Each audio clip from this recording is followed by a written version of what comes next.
kind of reaching comment. And that's all I said, thinking that it would open up some kind of dialogue. Then when you didn't respond, then that's when it escalated. I'm like, okay. All right. So like I said to you the other night, if your wife felt that I was threatening her, you know, people that know me know I don't go around threatening women. I'm laughing because that's so far from my character. When I started hearing you say these things, and I started hearing you on the blog talk thing, I'm like, this is funny. And I'm starting seeing all the women that was kind of rallying around with you, playing little cheerleaders with the little cheerleading skirts on with the pom-poms. I'm like, they need to stop that. I did a blog talk thing on the arena, and somebody that was co-signing for you called and apologized to me because now they heard the other side of the story. And Lenon, I want to say this to you. It's so crazy when people that know me hear what you were saying about the homosexual thing. It made some people laugh. But then I want you to know those brothers and sisters that love Professor Griff, you angered them to the point where I had to calm them down. Are you following me? Yeah, I hear you, bro. And I think these were the threats that you were getting unbeknownst to me. So I'm like, wait, something has to be done here as something a little bit more effective than you ignoring me, you being upset, probably ego, the wounded ego in the way, me being upset, voicing my frustration on Facebook, which is not the place to voice the frustration, people co-signing for what I can honestly stand here right now as a man and say to you over the phone, but to you directly, that was an absolute, treacherous, bold-faced lie. I've never, ever in my life wanted to be in the music industry. Never, ever wanted to be in the music industry. If you go back to my early lectures, I've often said it chose me. And I'm glad it did because I had a chance to speak and to raise the conscious level of black people through that medium. When Public Enemy kicked me out for dealing with the great Satan, I dealt with him. Didn't back down, didn't apologize at all because I know what I'm saying is the truth. But if it's their choice to kick me out, that's absolutely fine. You said on the addendum that I had to do pawns in the game and use the motif of the chess game as my way of getting back in. That was just an outright lie. I've never wanted to be in the music industry. This is why I never sought a deal. This is why I said to people, Chuck D got the deal because he felt bad for kicking me out of the group because what I said is based on truth. Yeah, speaking of the deal, because there's something that you said when we had a conversation offline where you said it was like a lifeline. Can you explain it? Because when you put it in that terms, I really had to look back and say, okay, wait a minute, I didn't consider that. You had made mention of that when we had an offline conversation. What did you mean by a lifeline? At that particular time, and this is something that only a few people know, society and a few other people, my children were being threatened at the time, and I moved from New York to a safe haven around some brothers that I knew would get my back. I moved to North Miami Beach, and when Luke threw me the lifeline meaning him and Chuck had a conversation because he was looking for a label for me to express these things. And I'm saying, scratching my head, and once again I'm laughing because I wasn't a recording artist. How are you going to find me a deal, a recording deal, and I'm not a recording artist? Your research. Mm-hmm. Right, so when he got the deal and came and told me, I'm like, huh? I said, I'll go talk to Luke. He said because he had tried other labels, and other labels, being that they were controlled by predominantly Jewish people, they would definitely not have me. So Luke took a chance on having me, even though there were Jewish people there at Luke's label that didn't want me on the label. Hell, I didn't want to be on the damn label. Imagine me, Professor Griff, pro-black, going to be on Luke's label, booty-shaking madness. That ain't my thing, hell. So he threw me the lifeline, meaning that people were trying to take my life. Public Enemy had turned their back on me, and I was just kind of out there. And people did attempt to physically take my life, even at that time.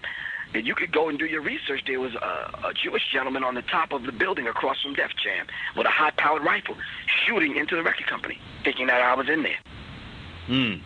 So these things were going down now. When Luke threw me the lifeline, I snatched it, held on to it. I moved, went down to Miami, and I said, well, let me start over. Right at that time, I got married and starting another life and that kind of thing. But shit, it followed me down there. I ended up clashing with Luke because the Jewish people whispering in his ear. Then there was a death plot hatched, and I ended up getting poisoned. And in the middle of the night, man, took the IV out of my arm, and whatever they stick up your damn nose and your ass, and grabbed my passport and grabbed the bag and flew to England, hooked up with some brothers, and did this blood purification thing. And if it wasn't for them, I wouldn't even be here today. Yeah, you just said this before. You said he was some Rasta brothers. Excuse me? You said these were some Rasta brothers that had helped you at that time. Right, exactly. And whatever the hell they was mixing up in the damn kitchen, it worked. I don't know what it was. Right. But you here, so it worked. Exactly. But I was saying, see, all these things you wouldn't have known. And some of my friends, like some of the people on your side of the fence, was like, well, damn, Professor Griff, you see, that's what you mean. See, if he would have called you in the first place, he would have got that. See, but we could say that now. Right. Feelings weren't involved. Feelings were involved then. They're not so involved now. Now we can talk. But that's my whole premise for putting my phone number out there. And I've often said, hell, anybody can call me anytime. Let's talk. And I truly mean that. And people have called me. There was someone I've had people email me who said that they had called you. Matter of fact, one reason why I finally decided to give you a call is because the brother had contacted you and he had spoken with you on the phone, and he had emailed me and said, look, man, you guys need to get this handled, and you guys need to get it handled as soon as possible. And let me say this, too, because, I think in retrospect, I would say that if I knew that things was going to get to this point or, gotten to the point where it had gotten, I would have called you right away. Matter of fact, I would have called you before I even did the lecture series, to be quite honest with you, because there's no way that I could justify the amount of damage that has gone in over the last month. I can't justify that with the lecture series, regardless of the information that I presented that may be beneficial to people. I can't justify it that way. But I do know that when you put the number out there, I was look, I'm just going to be honest, and I told you this off air, I was pissed. I wasn't showing that, right? Because, I don't want people to get it, like, okay, Lenon, he's just real pissed off. He don't want it. But I was upset. And I know that if I had called you with that kind of mindset at that time, it wouldn't have been a good conversation, and it would have probably gotten things even, to a much worse kind of situation. So in retrospect, it would have been much better for us to have talked and spoken earlier. But at that time, the feelings and the emotions and the ego, as you said, all that was all wrapped up in there. Right. And I truly believe that if we were to kind of change the formula, so to speak. Even I had to change the formula, and it's not about being a punk or backing down or whatever. I just had to change the formula in which I approach some of the information that I receive that's sensitive. I.e., Jay Prince from Rap-A-Lot Records. He blasted me in the magazine. I said that the blood sacrifice of Pimp C, he benefited from it. I didn't say that. He may have thought I alluded to that. And I said I heard through the African grapevine that they inked the deal. And then when he went public with the homosexual agenda that's going on that you spoke about in hip-hop, you just missed your mark. It was not Professor Griff. There's a whole bunch of other people that me and Black Dot have been teaching about. And we have the proof. So when Jay Prince said that in the magazine, I had to track down the editor of the magazine. I could have been pompous and cocky and been like, man, the hell with that. I ain't doing nothing. I'm not retracting anything. I could have took that route, but I said no. I humbled myself. I tracked down the editor to the magazine through a friend of mine named Stickman from Dead Press. He put me in contact with him, and I said, Jay Prince called me out. Let me just respond. And I put a letter in there, an open letter to Jay Prince apologizing for what I said. That's what we have to do as men, brother. Yes, sir. Plain and simple. Everyone that's within the sound of my voice. And Lenon, unless you lived under a rock the last 30 years, You know Professor Griff ain't no damn homosexual. You know I wasn't promoting no damn no anal penetration agenda. That's not my thing. And for the record, brother, Luke was just a straight-up dude from the hood, man. He wasn't, that label wasn't no damn Masonic, whatever the hell you called it. There was some ragtime madness going on down there, man. Gambling and stripping and lewd acts all in the hallway and in the back room. And man, please. I barely got out of there my damn life. See, but these are the things that your listeners don't know about. Right. So when they see you doing something like the addendum and coming at me, it's like, wow, I knew it, that little mother, Professor, I knew there was something up with him. Stop that. Stop. No. So when I heard my daughter's voice, she said, Daddy, so-and-so and somebody's talking about you on the internet. I'm like, what is this? And I'm like, stop, no, stop reaching that, no, stop. Yeah, and let me say this too. That was my sentiment. Yeah, no, and I understand it, because I talked to Brother Sean about this, a Public Enemy, and I talked to Black Dot about this. Once I realized that type of thing was happening, that's when I got to a point where I was like, wait a minute, like I messed up on this big time, because my work has never been about hurting people, and in particular hurting young people. That never. So I can only imagine my daughter at a certain point, someone puts stuff, because there's been people who've been putting stuff on the internet, about me and so forth, and I can only imagine what would happen if my daughter came to me and was like, hey, Daddy, there's some stuff circulating on the internet. What's this all about? I know that would not only would it infuriate me, but in terms of the damage that would cause for my daughter, even if it's not true, still for her to have to experience that. Once I understood that, and that's when I realized that I had made a mistake. And that, like you were saying earlier, that there's so much on both sides. There was so people who were inside, and then they promote the conference, and they would send email, they would post on YouTube pages, or I've even seen vlogs where they just pump it up, and all it just had been so far out of control that at a certain point I realized that this is way over my head on this one. And one of the questions I asked Black Doc, and I have to ask you as well, is do you feel that this thing had gotten extremely blown out of proportion, and the impact that it had is directly related to how much it was blown out of proportion? Oh, of course, but even deeper than that, and not to throw darts, I think it was blown out of proportion when you had that conversation with your wife and you said this is damaging, and you toiled over the fact that whether or not if you should even put it out. At that moment, if you would have called me, I would have had this conversation with you, and it would have been done. It would have been done. I would have emailed you a body of work that I've yet to put in the public. And you could have seen the back door. You could have seen behind the scenes what was going on with myself, Last Asiatic Disciples Society, who's been a lifelong friend of mine and still is. Are you following me? Yes, sir. And you'll see why we made Pawns in the Game, BLACKDRAFT, Disturbing the Peace, Chaos to Wisdom, Blood of the Prophet, and the Word Became Flesh, The Seventh Degree, and now this album, The God Damage. We've always educated people to try to raise the conscious level of the people. I believe when you were having that conversation with your wife, if you would have picked up the phone and says, wait a minute, Pookie and Man and Tay-Tay got Professor Griff's number, then you should have it. Everybody and their grandmother got my phone number. I said, I got the third most popular number in the damn world. The Times, 777-9311, Mike Jones and Professor Griff.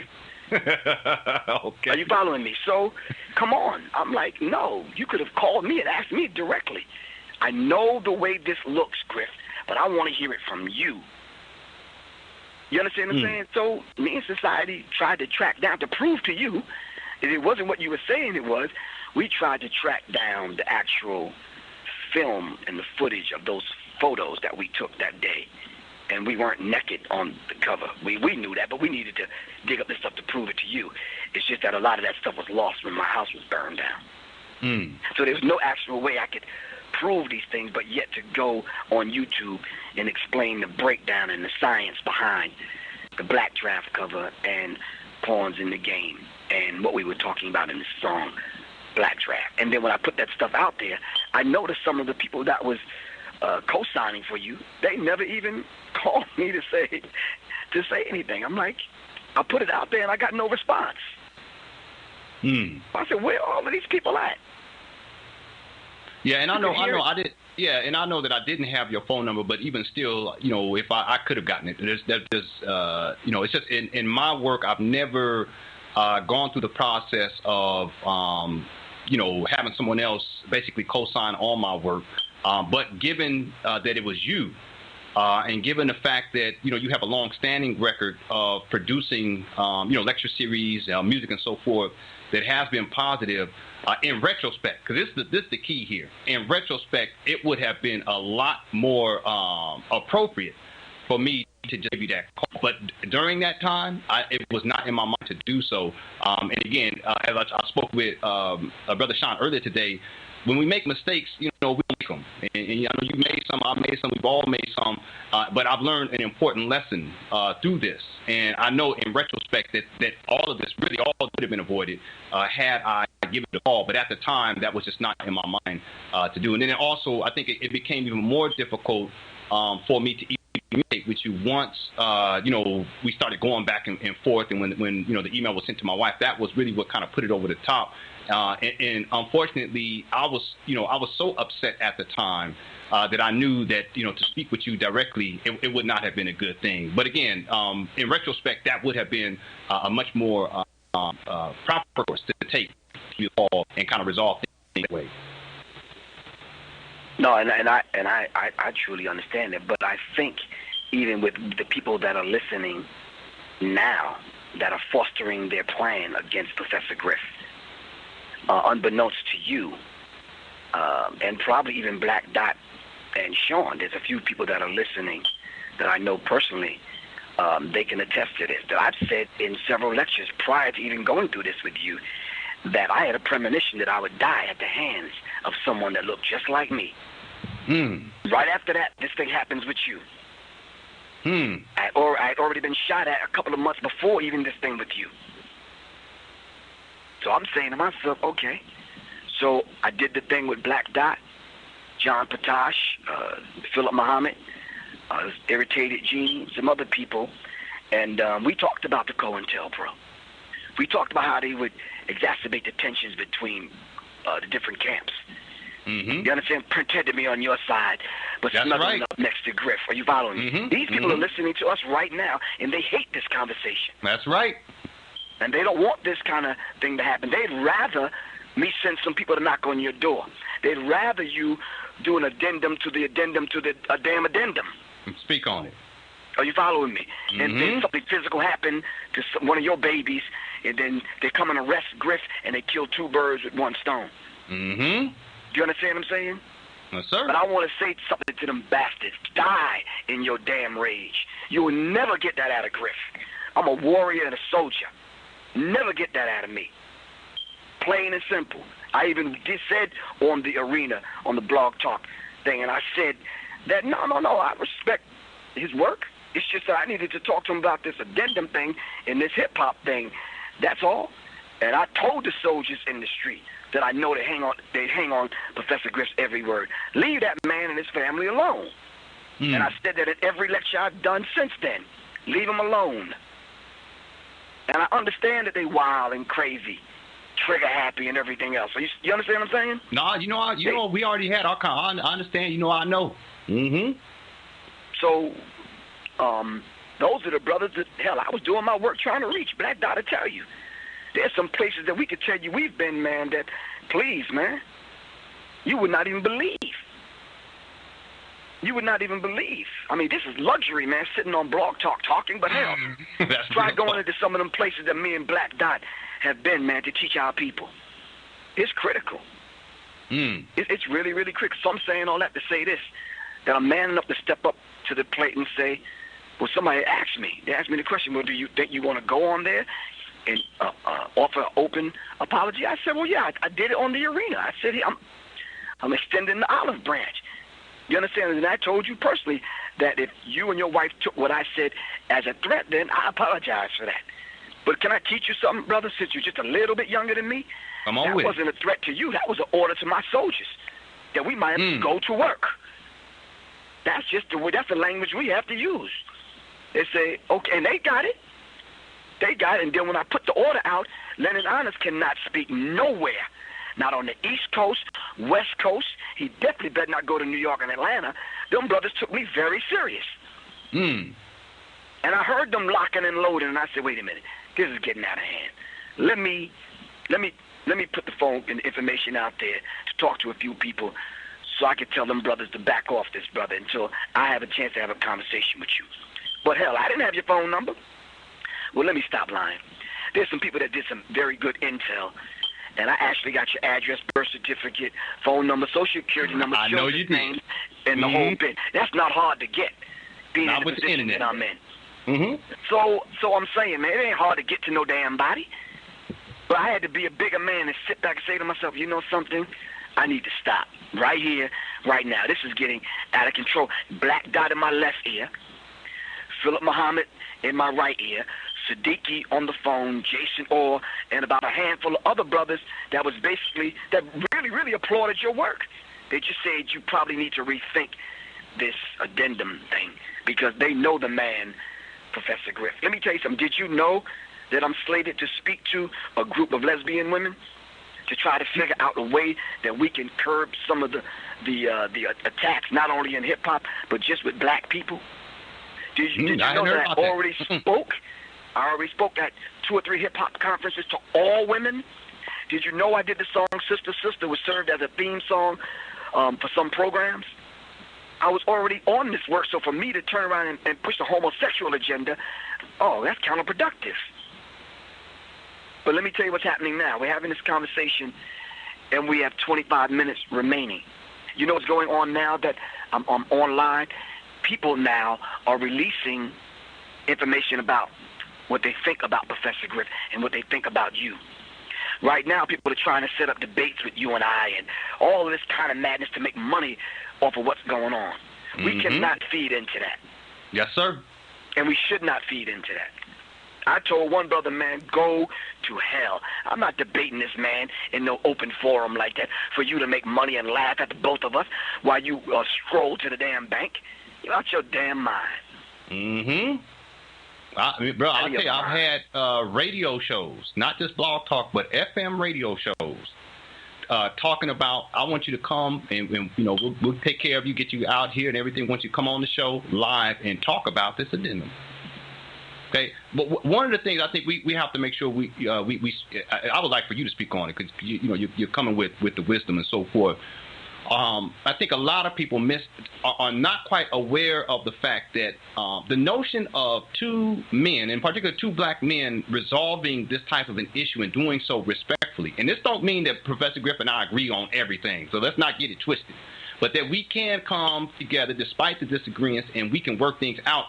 There are forces at play here that do not want to see that happen and who have instigated, whether that's been through emails or through requests to do radio shows or to come and do extra lectures on the addendum or typing messages on different forums, whether it's on YouTube, whatever. There have been forces that have instigated this, and many people, even some of y'all who listen in here live, you began to participate and you took sides and you began to get caught up in all of the drama and all the madness. And in the process, what was happening was that we were creating more, that what was being created was more and more division amongst the very people that we've been trying to help. Brother, can you speak on this reality? Because people need to understand that there's more at play here than just you and I and our disagreement. Well, I think 2 quotes. I think Ashanti said it better, and I think France Fanon and Steve Biko said it. Steve Biko said the greatest weapon in the hands of the oppressor is the mind of the oppressed. And once we get to that low vibratory level, I think we become wishy-washy, and then in turn energy centers open up, and in that confused state we become the doers of iniquity, of evil. You understand what I'm saying? Yes, sir. Because we have no more control over the self. And then we become, as I often teach about Nicki Minaj and Beyonce, we become demonically possessed. And then we reach for something other than the self, i.e. Roman, who's a man that is operating inside of Nicki Minaj, as according to her own words. Sasha Fierce, who's operating inside of Beyonce. Frantz Fanon said, each generation, out of relative obscurity, must discover its mission, fulfill it or betray it. We've discovered ours, Lenon. Myself, you, Black Dot, other brothers have discovered it already. We're fulfilling it. Other brothers are coming in on the tail end of it, and they have no mission statement. They have a purpose, but they're not fulfilling it. Are you following me?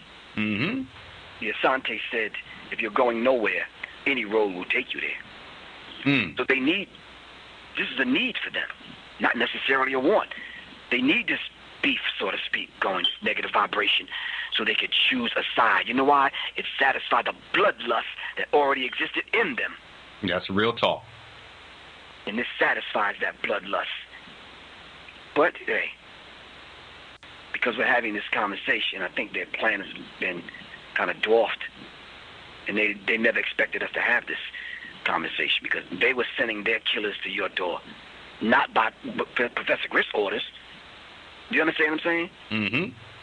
I heard you say you don't kill so much as an ant or a mosquito, but they was already sending their killers my way to do me harm and blame it on you.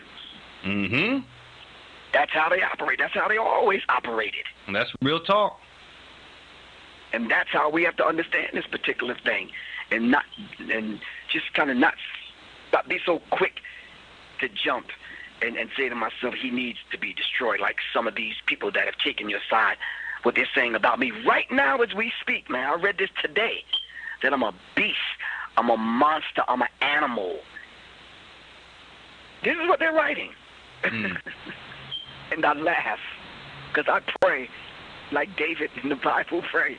I don't pray that my enemies live long lives in comfort. I pray for the death of my enemies. And some people listening may say, you see, he is so violent. Stop that. God destroys, man. You better read the text, whichever one you read.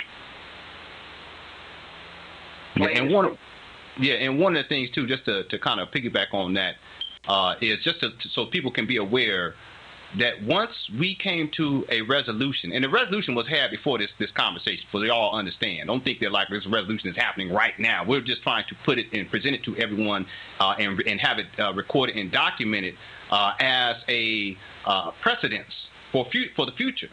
One of the things that took place just to show you how, when you talk about the bloodlust, because I think this is a dynamic this is deep. Many of us, black males in general, but in black males in particular, we've experienced death and destruction throughout our lives. And in some cases, it's friends. Some cases, it's family members. In some cases, it may be associates.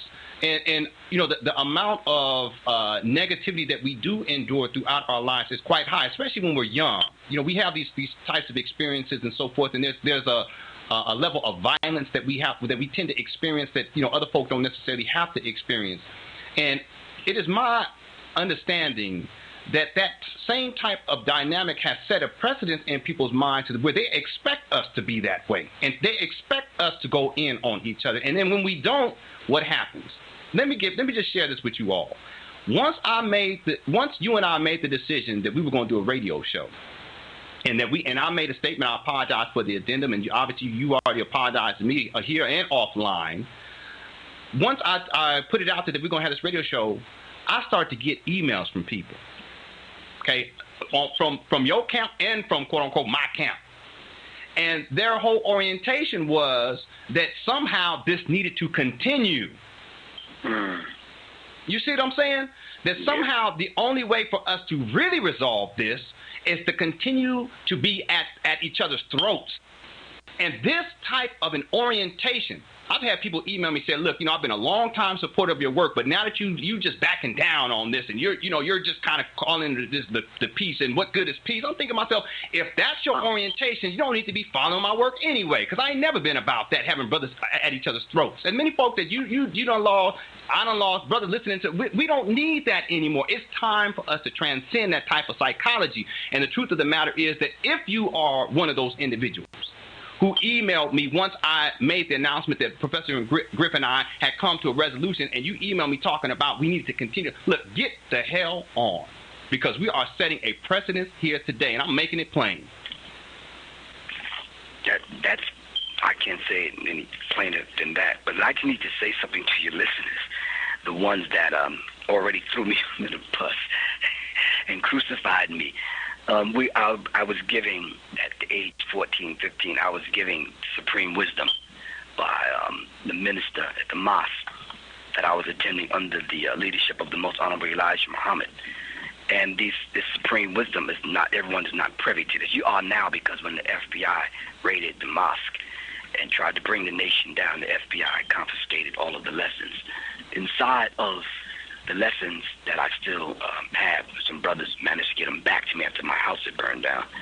I still have theology of time, and I still have supreme wisdom. Inside of that, it talks about triple darkness, that the Most Honorable Elijah Muhammad said that Allah manifested itself in triple darkness. When I explained the triple darkness in reference to the BLACKDRAFT cover, and some of the people there, I have to stop saying your, some of those people that you just talked about. Yes, sir. They wanted to come at me because they don't understand the triple darkness. But you see, they have to study, like I've studied. Are you following me? So then when I mentioned, people kept asking me, so you're going to go on Lenon's show? And I said, no, I'm going to go talk to the elders. I even heard you blaspheme for that. That's a principle we all have to understand. In the village, we have elders that govern it. When the elder speaks, everyone kneels down and is quiet. And when I went to the elders, they said basically, first of all of so tough talk stuff, we know you a soldier, we know you a warrior, stop that. Just stop, man. You're 50 years old, man. Stop that. And you said it, and I kind of heard it. Some other people said it in my left and my right ear. I kind of heard it, but when they said it, I said, okay. And that's all I needed to hear. And then they gave me my instructions. And my instructions were, okay, do the YouTube thing. Pull the people off of his family. Make sure his family don't get hurt. But put the truth out there in reference to pawns in the game, BLACKDRAFT. Give it a couple of lectures, then dead it. That's it. Yes, sir. And I followed that instructions. And that's what I got from the elders. And I was thinking, as I was hearing you say that, I said, he just doesn't understand the wisdom in that principle. If I did not go to the elders, I swear on everything I love, we would not be having this conversation. We would not be having this conversation. Not at all. There was nothing there for me to hold on to. Because I think, even when you were angry, you didn't see the principle in me trying to have Siddiqui call you. That's right. I had the sister from Jacksonville call your wife. I had Sean call you. I had Philip Muhammad try to reach you. I had Black Dot reach out to you. There's about 5 other people I could name that I know that you know. Jamal from L.A., a few other people. I'm saying, how do I reach this brother? I mean, what's the problem? I'm trying to rectify it. I was pissed. Okay. So long as the people know, people know that the truth now, that I tried to reach out, and I've known about the addendum. I just didn't get angry once my daughter called me. I've known about it. So I just said, okay, I have to handle this, and I was following Black Dot's lead. He wrote you the letter. I'm thinking you're going to respond, and we would dialogue. That's all. That was my sentiment, man. And as I listened, as I listened to blog talk show after blog talk show about Professor Griff, I'm like, wow, this is critical. Yeah. Really critical. And most of the time I was laughing because I said, that's not me they talking about. Sometimes I read some stuff about me in the newspaper or something that these demons put on TV about me, and I laugh. And just for the record, man, Public Enemy, we come from Roosevelt, Long Island, man. We put this public enemy thing together, not even knowing whether or not if the label was going to kick us off the label, drop us, or whatever. We knew we was heading into uncharted waters by trying to raise the conscious level of the people. Hell, I was trying to do that, and at the same time control Flavor Flav's while behind. How did you understand manage to pull that off? So, and keep my hair. Hell, I'm like, damn. So, me and Chuck said either we're going to be dead in 2 years or in jail. And I was willing to accept that. So I said we got to do it. We have to do it to teach our people. Then to have you come back and say we was a government agent program. Now that's one thing, because there was, and I don't, we've already made amends on all this, but I want you to know that I never stated publicly that y'all was a government agent. I think that agent thing, that's when things really got out of hand, because you won't hear me state publicly in any of my lectures or in any of my articles or anything that I stated that you guys were government agents, because I know that not to be the case. But as soon as we start throwing around agent, that's when stuff gets too critical. And one of my issues that I took, and one of the things that really upset me, was when you called my wife and I an agent. We've already talked about that, and we resolved it. But I just want you to know that I never stated publicly that Public Enemy was a government agent, a group. Okay, but can I ask you something then? Sure. Knowing that it's already behind us, just for my heart and my head, so I could sleep at night. What was the purpose, man, in all of this?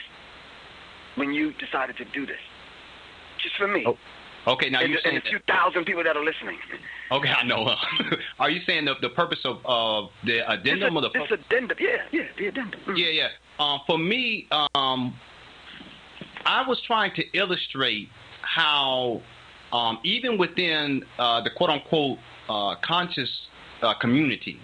The groups that we are that are promoted as being conscious, that there is a level of control by the entertainment industry, and that control does impact the direction of these groups.